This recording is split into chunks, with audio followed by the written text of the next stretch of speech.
Hello, my friends. Welcome back. My name is Stephanie Safarian, and you're listening to episode 271 of Sustainable Minimalists, a twice-weekly show about intentional and eco-minimalist living.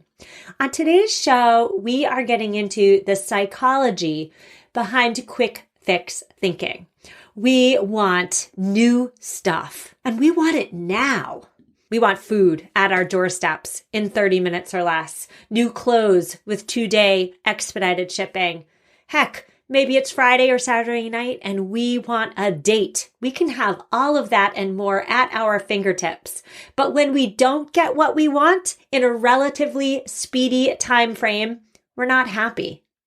Enter quick fix thinking. So assuming we get what we want and quickly, it's great for a while. Right? The food fills our belly. The stuff lights us up. The date may or may not be a love connection. But the stuff specifically, it gives us a boost of endorphins. And then, before we know it, today's it item is tomorrow's clutter. We could buy stuff now and worry about the clutter and the consequences later. Plenty of people do this every single day, by the way. And because we as a society are quite rich, we can buy stuff now and then just go on with our bad selves and declutter it later. But if you've been listening to this podcast for a while and you feel in your bones that this is a short-sighted practice, that there is a better way, this episode is for you. And that's because today we're taking the long view. The long view, of course, saves you money. It saves planetary resources, and it prevents your home from becoming overrun with stuff. So it's saving you time and effort down the line. Now, I have a 2-part show for you today. Part 1 is the psychology behind instant gratification. Why do you and I, as human beings, exhibit a preference for quick fixes? Are we slaves to our DNA, or is there a better way? And then part 2 is tips and tricks. I should say today my tips and tricks have an emphasis on the less tangible, the less concrete, and more on the philosophical. And buckle up. We'll get after it after a quick word from our sponsor. And we are back. We are on to part 1 of today's 2-part show, which is all about the psychology behind instant gratification. So we're going to start this section off with a really quick story. And it's a story from my own life. And it is an embarrassing story, to be frank. But I recently ordered new glasses. And I ordered new glasses from, I'm not going to name the name of the corporation, but you send them your prescription. They send you ultra trendy glasses within a week. So I ordered new glasses. And when they didn't come within a week, within 2 weeks, I was livid. I was so angry. I was not my best self when I reached out to customer service multiple times. I couldn't understand why an email saying these glasses were on their way never showed. It didn't make sense. I needed my quick fix. When I didn't get it, I was not happy. Now, I'm sure some of you are thinking to yourselves, they're glasses. That's a needed item. Did you need them to see? I would be upset too if I couldn't see. No, I didn't need them. I already have 2 other pairs of glasses. I did not necessarily need these glasses. I wanted them. They were a want, not a need. And so I say that all to say that even as somebody who talks to all of you in a closet in my basement twice a week, I am also still a slave to the quick fix. Some of you are probably also thinking, well, what's wrong with having our needs met in a quick fashion, right? Our Western way of life has evolved to make it easier for us as human beings to live and survive and thrive. Companies have been created off of our collective desire as consumers to have ease and convenience in our daily lives. I would say that having our needs met, our needs and our wants met quickly is not necessarily a bad thing, but instant gratification is essentially an impulsive behavior that may be distracting from our quality of life and the health of our planet. So to start this conversation into the psychology behind quick fix thinking, we really need to appreciate how such quick fix thinking influences, and influences isn't even the right word. A better word would be changes. So how quick fix thinking changes our brains. Our brains are always changing in response to what we do and what we pay attention to. The fact that our brains change can be a benefit. It can also, though, be a detriment. The more we do anything, whether it be a beneficial habit or a detrimental habit, the more we do that habit, the deeper those neural pathways become, and the more we are likely to act in that certain way. So I've mentioned before on the show that I am a very big runner. I'm not all that fast, but I like to run. I have run consistently for 22 years. And people sometimes ask me, how do you stay so disciplined, Stephanie? My first answer is always that I love running, and so running isn't a chore for me. But perhaps to imbibe some psychology into my love of running, which is that in the 22 years that I've been running, my brain has adapted so that running every day or most days is a must-do habit for me. I have plenty of bad habits too that we can also use as examples here. I love to eat junk food on the couch after the kids go to bed. Really bad habit. And so each time I impulsively eat something unhealthy on the couch, I am reinforcing those neural pathways in my brain, which then makes it easier for me to fall into that same pattern the next time around, the next night on the couch. And then by consequence, it also becomes even harder for me to break that eat junk food on the couch cycle. So of course, the same goes for impulse spending too. The more we do it, the more likely we will do it in the future. And that's because every time we participate in impulse buying, we are reinforcing that neural pathway associated with the behavior. So what on earth, Stephanie, are you talking about? Oh my goodness, we're talking about neurons. We're talking about axons and dendrites and neural firings. Oh my gosh, this is not what I signed up for. Well, I had a yoga teacher once, and she likened this phenomenon to sledding. Now, if you don't have snow around you and you've never gone sledding, just bear with me. After a first snowfall, the snow is not packed down. Sledding is hard and slow and stunted because you haven't made the path in the snow yet. So you have to go down on your butt and you have to do it a couple times and you got to rock your hips and you really got to pack down the snow and make the sledding path. By the way, the sledding path is a neural pathway. And if you're already thinking ahead and thinking, I see where she's going, this is partly why establishing new and positive habits in our daily lives is so hard. And we'll get to that later. But let's go back to sledding. Each subsequent slide you take down that sledding path that you're creating, it gets a little faster, a little easier, a little more habitual, dare I say, because you're practicing, you're making the path. And once the snow is packed down, going down that path is now second nature. So think of habit formation as sledding. And then remember also the paradox here, which is behaviors that promote instant gratification are almost always unhealthy behaviors. What does that mean? That means that quick fixes are almost never what's best for us. Think about it. Think about foods. Are quick fix foods what's healthy for us? Are quick fix purchases ever what often or ever what we truly need and are truly going to love on?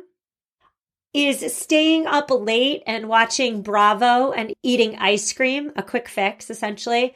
Is that what's best for us the next morning? Delayed gratification is never sexy, never glamorous, never fun. Quick fixes, however, almost always are. There's another portion to this conversation too that I'll say really quick. I'm not going to go down this rabbit hole.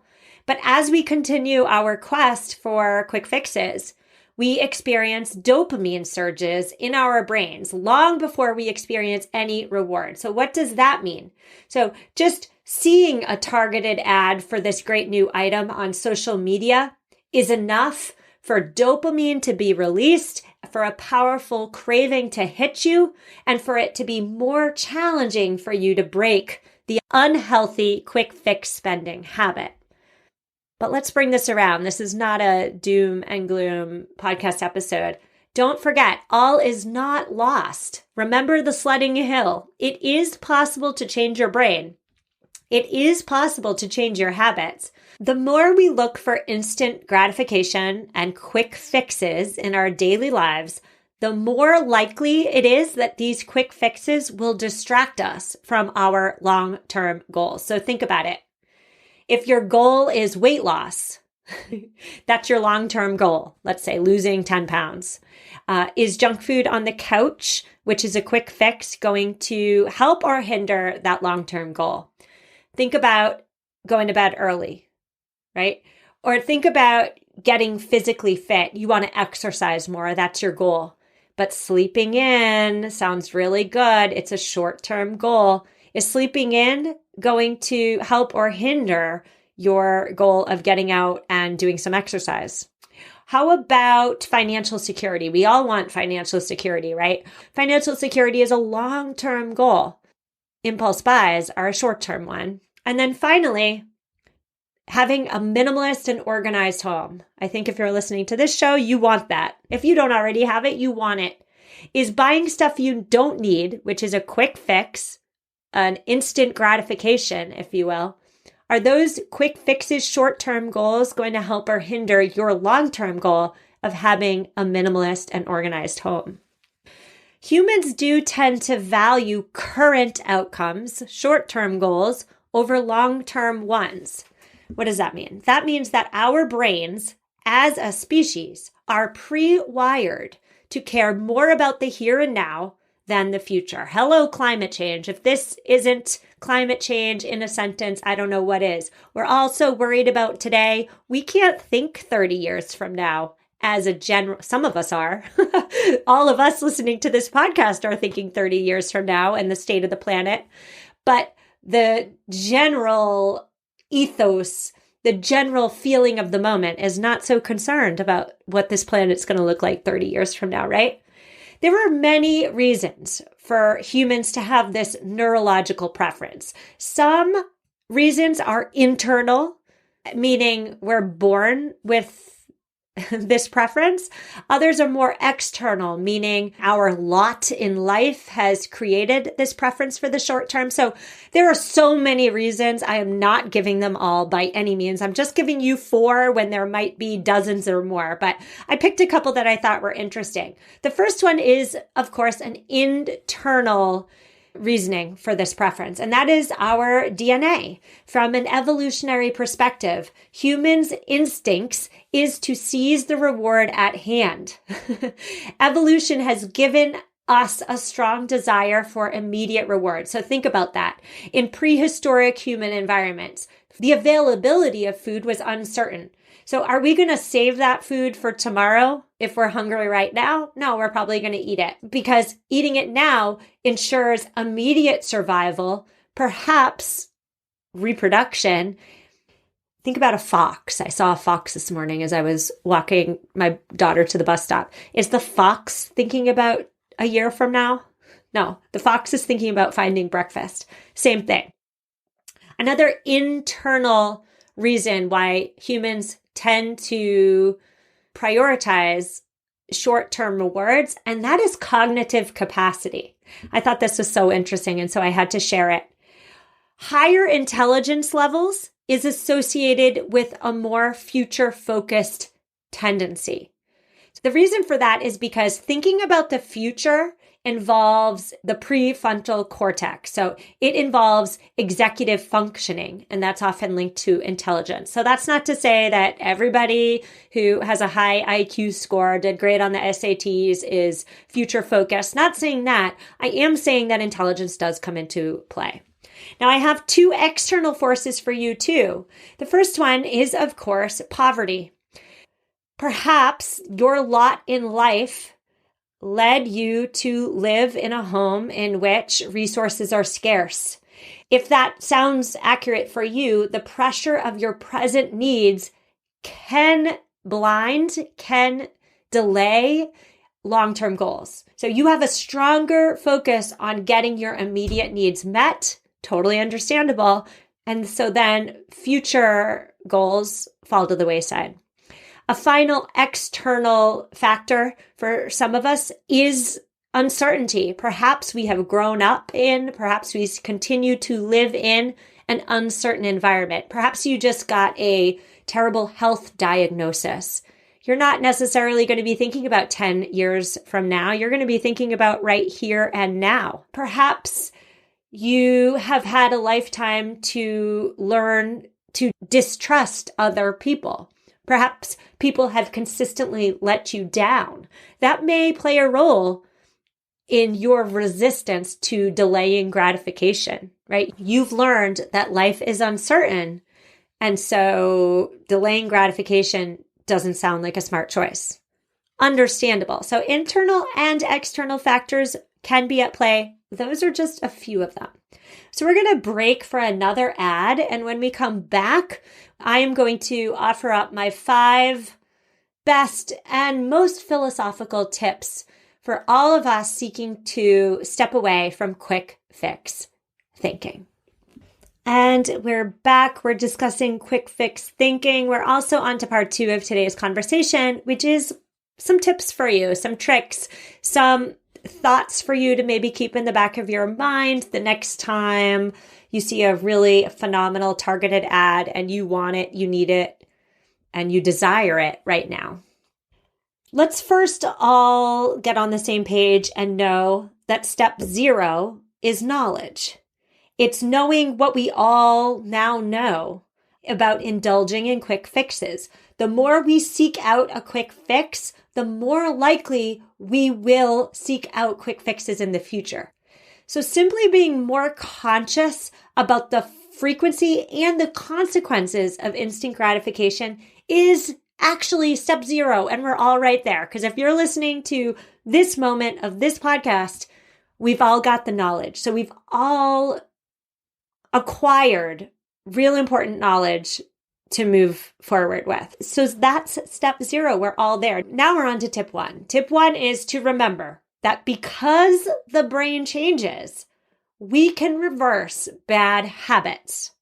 So today we've been really focusing our conversation on our needs for quick fixes as it relates to buying impulsively. This is a minimalism show. So of course we're talking about impulsive purchases.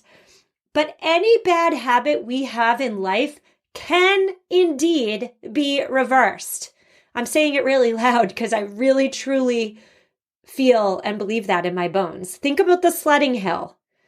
It is really at its most fundamental level, reversing bad habits at its most fundamental level is about slowing down, playing the long game, and letting your new behaviors make a neurological imprint.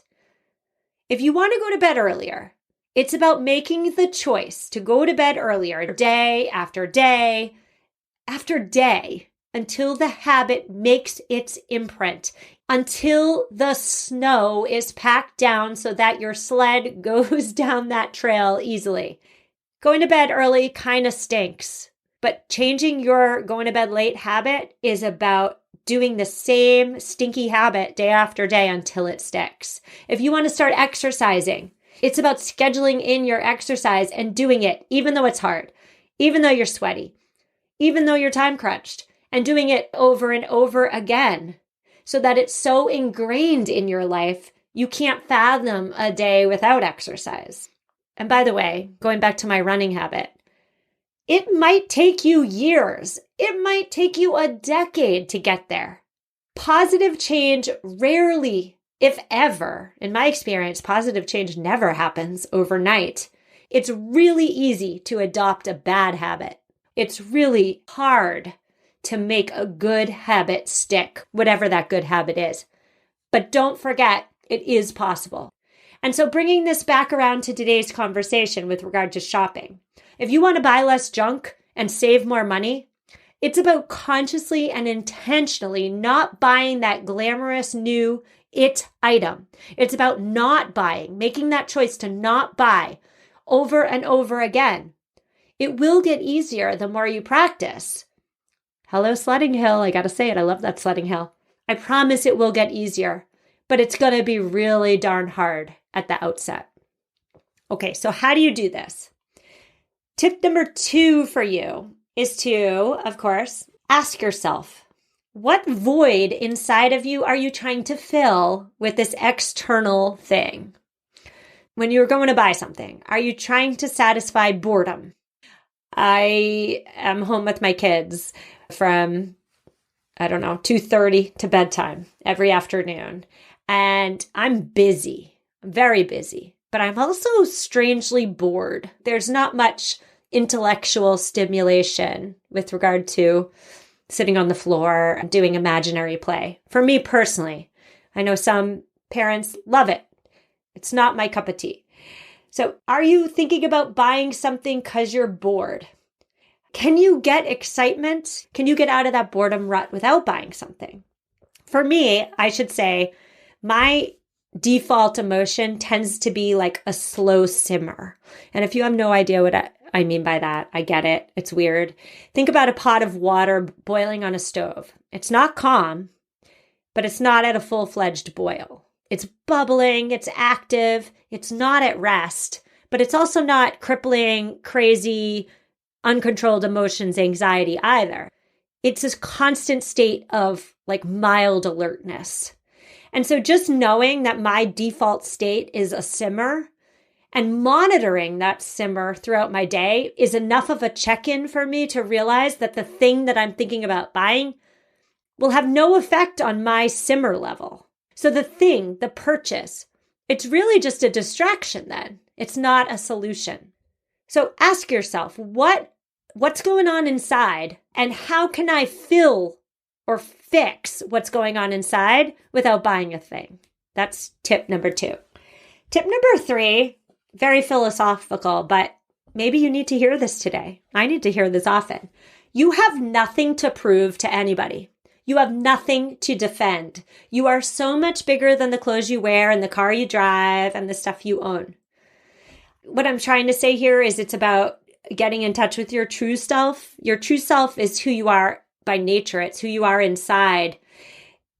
It's often different from your illusory self. Your illusory self is the mask you wear, the disguise that we tend to put on for the outside world. And oftentimes when there's a giant discrepancy between our illusory selves and our inner selves, our true selves, that's a tangible friction. It's a friction you feel in your bones. It's a friction that derails your daily life.